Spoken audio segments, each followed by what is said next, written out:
الله وبركاته. بسم الله الرحمن الرحيم.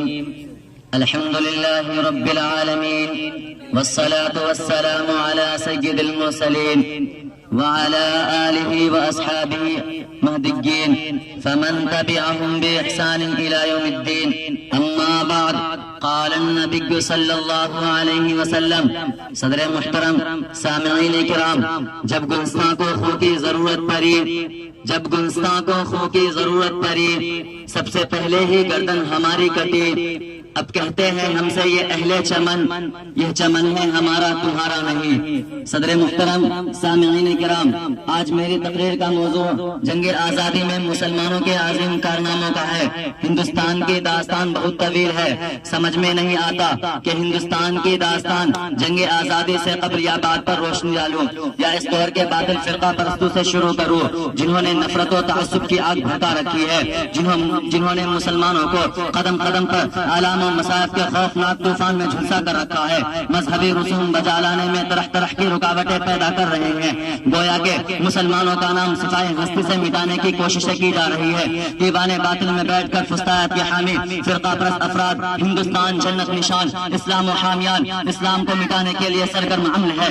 ہر موڑ ہر شارع عام پر مسلمانوں کے عزت و آبرو کو پامال کر رکھا ہے. قتل و غارت گری کا بازار گرم کر رکھا ہے.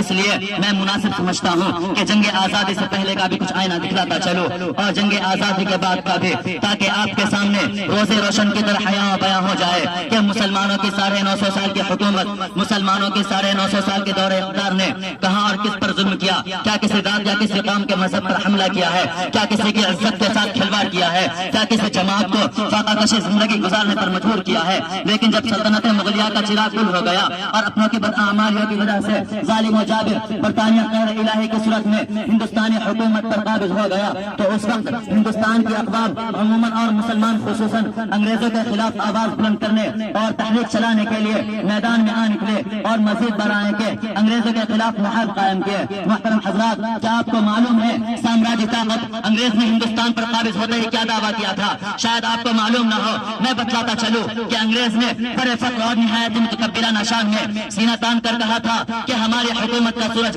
کبھی غروب نہیں ہوتا، اگر ایک جانب غروب ہوتا ہے تو دوسری طرف طلوع بھی ہو جاتا ہے. یہیں تک کہ محدود نہیں بلکہ یہ ابلیسی قوم انانیت میں چور ہو کر ایک بات اور کہتی ہے، اگر آسمان بھی ہم پر گرجنا چاہے تو ہم اپنی حکومت کے طاقت کے بلبوتے پر اسے روک لیں گے. شاید حکومت برطانیہ نے اس قانون الہی ان اللہ لا يحب المتکبرین کو فراموش کر دیا تھا اور اس فرمان خداوندی ولا تمشی فی الارض مرحا کو ٹھکرا دیا تھا اور یہ حقیقت لکل فرعون موسیٰ کو بالائے طاق رکھ دیا تھا. اسے معلوم نہیں تھا جب کوئی ظالم و جابر دین توحید کو مسخ کرنے کے ناپاک ارادے سے آتا ہے تو ابراہیم جیسا دین توحید کا پرچم لہرانے کے لیے کفن بردوش ہو کر مرد آہن پیدا ہوتا ہے.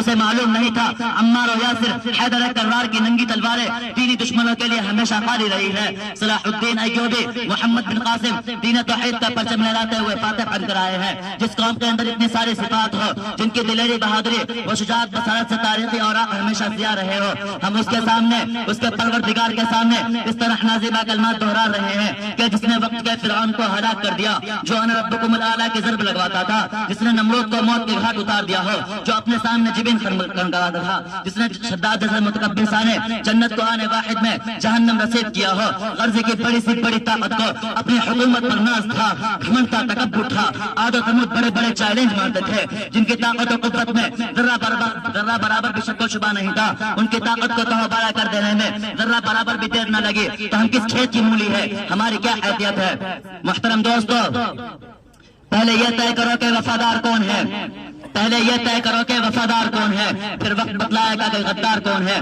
مسلمانوں کی تاریخ سے یہ بے بہر تعصب کی نگاہ سے ہر ایک کو دیکھنے والے یہ فرقہ پرست عناصر شدید بھول گئے کہ پرچم حریت بلند کرنے والے مسلمان تھے، انگریزوں سے لڑنے والے مسلمان تھے، آزادی کا نعرہ بلند کرنے والے مسلمان ہی تھے. کیا مٹھی پر یہ فرقہ پرست جنوبی حفرہ بھول گئے کہ شاملی کے میدان میں مسلمانوں نے ہی جوہر و شجاعت دکھایا تھا؟ کیا تم مولانا حسین احمد مدنی کو بھول گئے؟ کیا تم محمود الحسن دیوبندی کو بھول گئے؟ کیا تم مجاہد ملت عبد الرحمان سوار بھی قبول گئے؟ کیا تم شیخ الہند حضرت مولانا عبید اللہ سندھی قبول گئے؟ کیا تم امام الہند مولانا ابوالکلام آزاد قبول گئے؟ کیا تمہیں ڈاکٹر ذاکر حسین بھی یاد نہیں؟ یاد تو ہوگا تمہیں منظر جلیہ والا، گھومتا ہوگا نگاہوں میں خونی نقشہ، کون تھا سینہ پر کھائی تھی گولی، خون سے کس کے وہاں کھیلی گئی تھی ہولی۔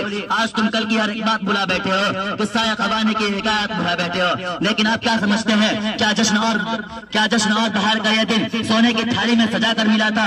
کیا گلاب کے پھول قدموں پر برسا کر ملا تھا؟ کیا ایک دو انگلی کٹا کر یا دو چار گردنیں کٹا کر ملا تھا؟ جی نہیں، آپ پیچھے جائے تو آپ کو معلوم ہوگا ظلم و ستم کے ایک لمبی داستان ملیں گے، خاک و خون میں لت پت تلاشیں ملیں گے، دور دور تک درختوں پر لگ کر انسانی سر ملیں گے۔ مسلمانوں، احمد آباد کی دھرتی پر تمہارے معصوم بچوں کو سینگنے پر اچھال دیا گیا، تمہاری بہن بیٹی کی عزت کے ساتھ کھلواڑ کیا گیا ہے، تمہارے بے گناہ خون سے ہولی کھیلی گئی ہے۔ اس لیے آئیے آج ہم عہد کریں کہ انہیں اس سرزمین پر بہائے جانے والے خون کے ایک ایک قطرے کا حساب دینا ہوگا۔ وعلیکم السلام ورحمۃ اللہ وبرکاتہ۔